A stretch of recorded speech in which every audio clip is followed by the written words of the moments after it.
আসসালামু আলাইকুম এভরিওয়ান, সবাই কেমন আছেন? আজকে কেক পুডিং রেডি করছি, বা পুডিং কেক যেটাই বলতে পারেন, 2 in 1, তাই না? খুবই টেস্টি একটা ডেজার্ট। তো প্রথমেই আমি পুডিংটা রেডি করে ফেলছি।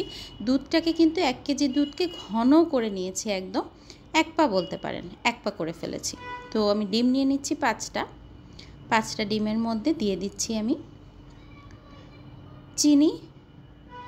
যার যার হিসাব অনুযায়ী চিনিটা দিতে হবে। আমি 2 থেকে 3 টেবিল চামচের মতো দিয়েছি। গুঁড়া দুধও দিয়েছি 2 টেবিল চামচ। এখানে আমি ভ্যানিলা এসেন্স ব্যবহার করছি, আর দিয়ে দিলাম গুঁড়া দুধ। খুব ভালো মতো মিশিয়ে নিচ্ছি। মিশিয়ে পুডিংটাকে আমি সাইডে জাস্ট রেখে দিচ্ছি। এই যে আমার একদম রেডি হয়ে গেছে। এখন আমি কেকের জন্য ব্যাটার রেডি করছি। 4টা ডিম নিয়েছি, হাফ কাপ চিনি দিয়ে খুব ভালো মতো ইলেকট্রিক বিটার দিয়ে বিট করে নিচ্ছি।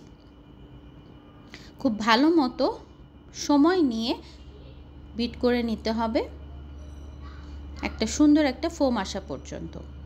5 মিনিটের মতো সময় লাগবে। এই যে দেখেন, ফোম আমরা একদম রেডি হয়ে গেছে। এখন এটাকে সাইডে রেখে প্রথমে শুকনো উপকরণগুলো নিয়ে নিচ্ছি। হাফ কাপ ময়দা নিয়েছি এখানে আমি।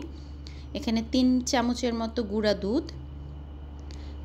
ভ্যানিলা এসেন্স দিচ্ছি 1 চা চামচ, আর 1 চা চামচের একটু কম আমি দিয়েছি এখানে বেকিং পাউডার। দিয়ে দিচ্ছি তেল 1/4 কাপ, আর সব শুকনো উপকরণগুলো দিয়ে খুব সুন্দর মতো মিশিয়ে ব্যাটার তৈরি করে নিচ্ছি। এখানে আমি ক্যারামেলটা আমার মোল্ডের মধ্যে ঢেলে নিলাম। এখানে আমি অনেকগুলো ব্যাটার হয়েছে, আমি 2টা মোল্ড ইউজ করছি, মানে আমার 2টা পুডিং কেক রেডি হবে। প্রথমে আমি পুডিংয়ের ব্যাটার দিয়ে দিচ্ছি, তার উপর দিয়ে দিচ্ছি কেকের ব্যাটারটা। দেখেন দেখতেই কি সুন্দর লাগছে। এই যে একদম রেডি হয়ে গেছে।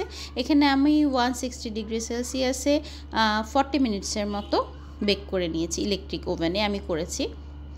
কি সুন্দর এসছে। আমি 2টা যেহেতু আমি মোল্ডে রেডি করেছি, শুরুতে একটা পিকচার দেখেছেন, আর এখন আরেকটা। Thank you everyone.